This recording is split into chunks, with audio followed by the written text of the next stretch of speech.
Right, okay, so I've left, I'm in the process of leaving Mounts Bay, Penzance. It's a beautiful morning, there's a bit of cloud about. It's supposed to come to rain later, but I mean much later, probably tomorrow or overnight, I think, hopefully. So I'm heading towards my first marker, which is an East Cardinal, to take me out to the Runnel Stone, which will be, as far as I'm concerned, that'll be me clearing Land's End, or thereabouts, between the Runnel Stone and the Wolf Rock. I'll clear Land's End, and that'll be the end of mainland England for a while. So, and I'm heading, not due south, but very much south. Oh, very much heading south. I'm very happy about that. So, I've got about 13 knots of wind, which is good. It's good. It's really pleasant. I've got the engine on at the moment, assisting, because I was a bit late. I got up, well, not only 15 minutes late, but I actually set off almost an hour late. So I was a bit lazy this morning and didn't get my shit together in time. So although my start time did give me a bit of leeway, so I need to make it to the Runnel Rock by about 10 o'clock, so I'm going to struggle to do that, but I might do it all there or thereabouts, and the reason being is because that'll give me 2 hours before high water Dover, which would at which point I'll get 3 hours of west going stream taking me to the Scilly Isles. From the Runnel Rock, I believe I've got about 20 miles to do, so it's not the end of the world really. Not the end of the world. So I can use the engine for the last bit to get in if I need to. I'm running the water maker because I've been in Penzance Harbour, and I didn't fancy running the water maker in the harbour because it's like, you know, fuel and piss and all sorts of shit in there. So the water ran out basically, and I just had a 10-litre container as standby. I ran the water maker for an hour last night, and I've been running the water maker for about an hour now. So I think I might turn it off in a little bit. I'm clearing this Cardinal. I'm going to keep it on until I clear the headland, and then by Mousehole. Oh, this is it. I'll clear Mousehole, and then I'll turn the engine off and the sort of water maker off, and then have a nice sail, I think. Over there, where I was the other day. This is the East Cardinal here, and I'm heading out that way, and basically I've got to go in this direction until I clear Land's End and then hang a bit of a right. This is the view of the receding Mounts Bay. Rather glorious, isn't it? Very much a fairy tale place. Rather annoyingly, we seem to have pretty much almost lost the wind again. Oh no, it's picking up again now. I don't know, it's very variable. So, and almost just as annoyingly, I've actually been sailing through, or motoring through, a pod of feeding dolphins, but they're intent on what they're doing. They're not playing, they're eating. So, you can see them and they're gone. They just literally come up, breathe, and go down again, and there's no way of getting a shot of them. I've made my first waypoint. I'm just clearing. I'm just getting to a point now where I can head off down that way. This is not Land's End. This is, I think it's one point. Out to Wolf Rock first, and then set a course for 260 magnetic for the Scilly Isles once I clear Wolf Rock. That's the plan anyway. So Wolf Rock's about 7 miles away, so that's going to take me a couple of hours at this speed.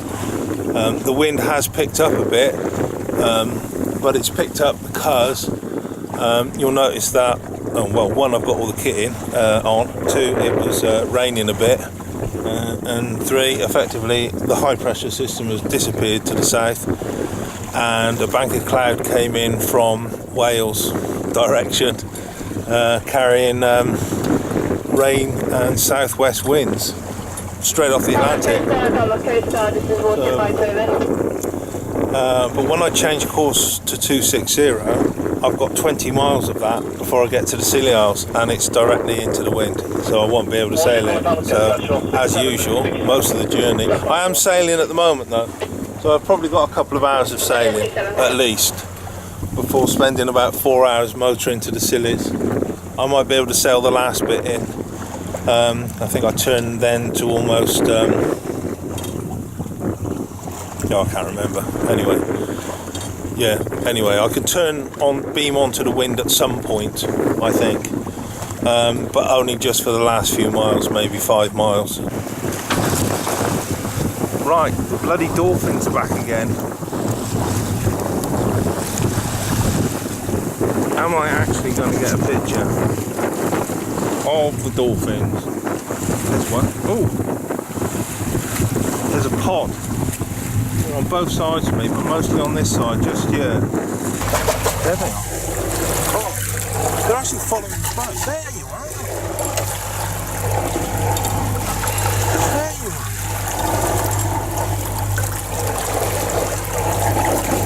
That's really weird. They seem to be a little bit fascinated with the prop. I mean, they're getting really close to the prop.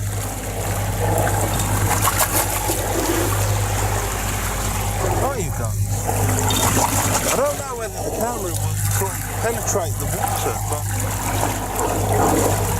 they're not there right now. But there was like 3 or 4 of them hanging around just off the prop. Maybe they're just sort of sitting in the prop wash. It's kind of like a shower, I guess. Oh, now they're doing their thing off the bow that you see on the... I can see you down there, you know.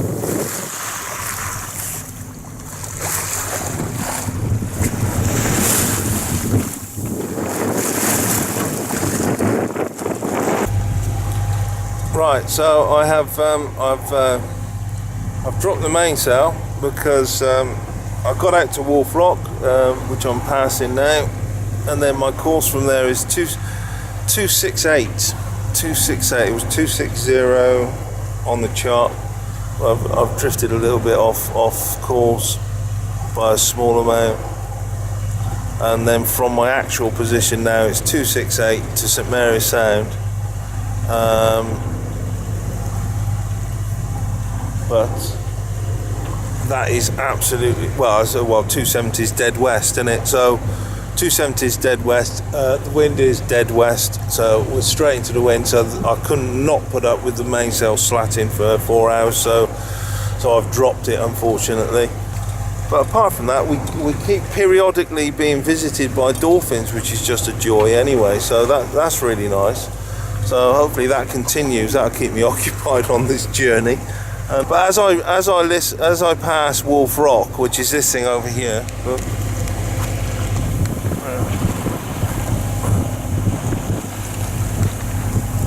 yeah, this great lump of a thing over here with a lighthouse on it.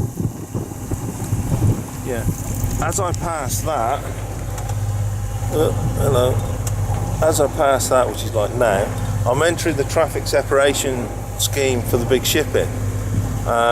So I've got to maintain this course 268 because this pretty much takes me where I want to go and gets me across the traffic separation scheme for the big ships at a right angle, which is what you're supposed to do.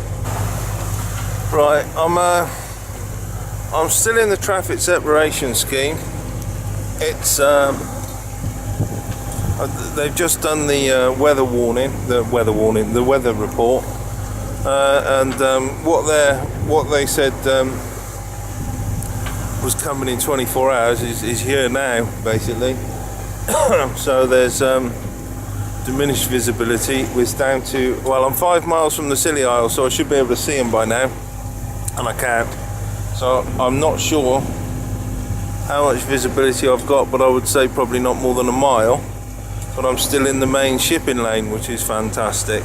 Like, you know, so I'm kind of keeping an eye out. Luckily, the big tankers are fairly easy to see from quite a long way off. So I'll just have to keep an eye out. But I should get to Spanish Ledge, which is the entrance into St Mary's Sound, within the hour. So, you know, basically we have to suck it in the sea for an hour. Oh, and it's going to piss down tonight apparently. So I think which is just starting now, it's starting to spit, drizzle really. So I'm hoping it doesn't tump it down until I can get in and get the anchor down and sort of get myself sorted for the night, and it can do what it wants then really. Shut up. And then that's supposed to be what it's doing for the next 2 or 3 days, tumping it down with rain basically, so, which would be a real shame. So anyway, such is life. Right, so I've put the AIS alarm on, and it's there are some ships around, but they're a ways off. There's nothing close to me at the moment. If anything sneaks up on me, once it gets within a mile of me, the alarm will go off, and that should do me. I've had to alter course for St Mary's Sound because I started heading off up north with the tide towards Crow Sound, which has added a little bit, maybe 20 minutes to the journey, but never mind. Well, okay, not sure if you'll be able to see this on the camera, whether it's going to pick it out or not, but effectively I'm about 2.5 to 3 miles out from the Scilly Isles. Well, from my marker, I'm about 3 miles from my marker, but I'm just starting to be able to see the Scilly Isles themselves, but this is they're sort of looming out of the gloom that is the gloom and despair that is a fucking English summer. Yeah, so these are supposed to be quite challenging navigational area, the Scilly Isles, full of rocks and things. So it's just great to be coming in here for the first time in what is not far off full-on fog. So you can, I don't know, you can just, oh yeah, you should be able to see, just there's a darker patch on the horizon there. Those are the islands themselves. It would be really nice to have decent visibility. Right, so there's a boat ahead of me, which I've picked up on the AIS. Thank God I can actually see the island. That's one thing, I've got a point of reference. And then there's a boat ahead of me, which I think is anchored actually. When I get to him, I'm going to see how much water there is there. Currently, we've got about 60 meters, which is about 200 foot, not really good for anchoring in. And also, it looks like it might be, certainly got 2 masts, actually quite a big boat, so you might get away with anchoring in 100 foot. I could at a push anchor in 100 foot. It would take a bit of messing around, but at least I've got a point of reference. If that boat's anchored there and I can see the land on that side, as long as if I cut in, not recklessly, but a little bit close to him, then I know that I'm in a channel, and I only really have to worry about the port side, which is where the cardinal I'm looking for is. I'm kind of aware of the incoming bad weather, of which this is just a foretaste of it. Yeah, he's quite a big boat, that is. And the need for me to get into some sort of shelter from southwest winds of up to 25 to 30 knots, which will be this Port Cressa anchorage, hopefully. He's actually quite, yeah, he's a big classic schooner type thing, or lugger or something. So he's anchored out here in the entrance, but he's probably a 100-foot boat.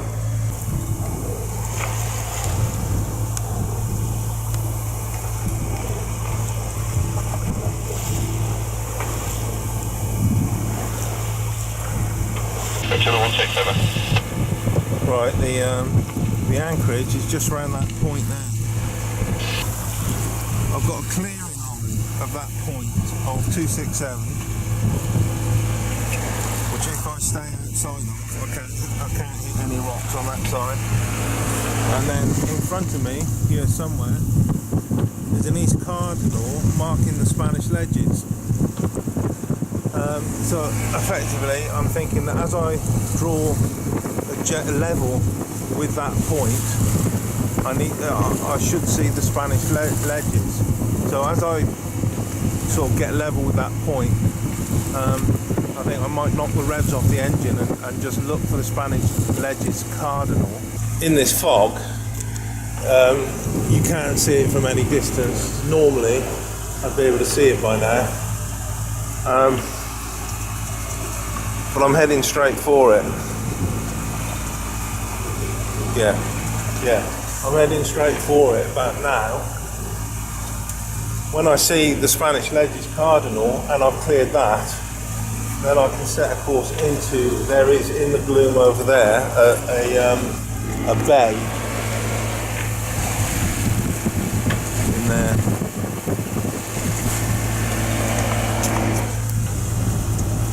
Where I should be able to find an anchorage, or be able to put the anchor down somewhere, hopefully. I'm really hoping it's not full up of boats. This is all rather nice. Well, it's a bit leery. This is the rock I have to try and avoid. This is the 267 clearing line to avoid this rock, Gilstone I think it's called. And then this is Pennis Head, I think. That looks a bit rocky and all. And then I have finally identified the Spanish ledges cardinal. So I'm gonna tootle down to the Spanish ledges and effectively hang a right. And then I've got the next stage. Next stage is to miss the Fraggle Rock, and I think there's one other. And then I should be in a position to drop the anchor in whatever it's called in there. I've kind of forgotten the name of it. Fourth Cresser. This is all rather majestic in a dangerously foggy type of a way. Yeah.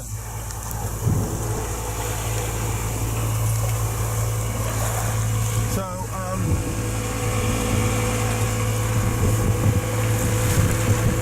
clearly bonkers for coming in here in this sort of weather, but the only other anchorage I could see was where that big ship was, and I was kind of thinking that if it comes on to blow a bit, we might end up with a bit of a swell, so which could be ridiculously uncomfortable or possibly even untenable.